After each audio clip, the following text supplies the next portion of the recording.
Welcome to Aqua Show.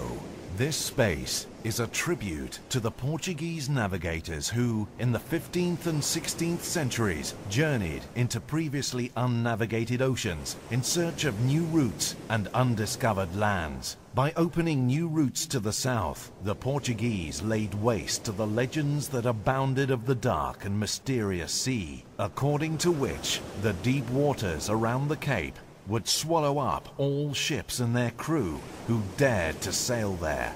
54 years later, as explorer Baltimo Diaz drew his armada closer to the Cape of Storms, a cloud of terrifying blackness formed over them in the sky, taking on the outline of a hugely powerful, monstrous being. The deformed and bearded figure had an expression of threatening evil on its face, with dirty matted hair and filthy yellow teeth in its black mouth. In a booming and terrifying voice, the giant threatened the sailors who had invaded his waters, which for many long years had been his and his alone. He hated the Portuguese explorers, envying them their mobility, audacity, and excellence. He prophesied that they would suffer disasters, shipwrecks, and loss of human life if they dared to pass beyond the Cape of Storms.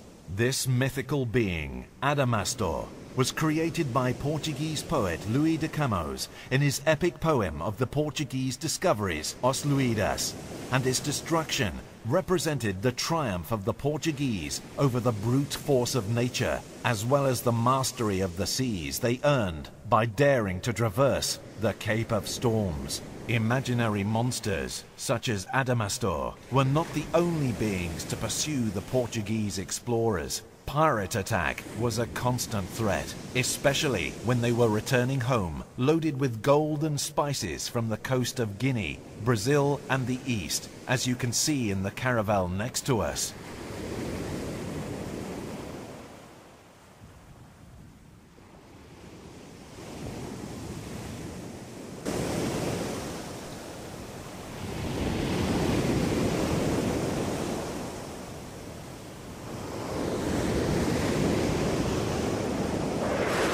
Ahoy there, me hearties. I'm Pirate Bill. Come a little closer.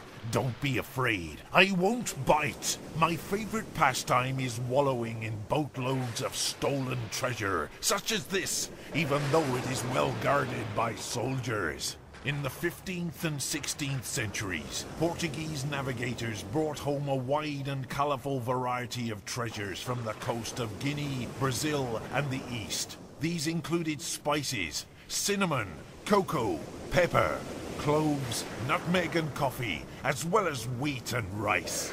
The treasure that I like best is the shiny stuff, such as gold and jewels, pearls, diamonds, emeralds and rubies. Oh, to wallow in a shipload of treasure. You landlubbers don't know what you're missing.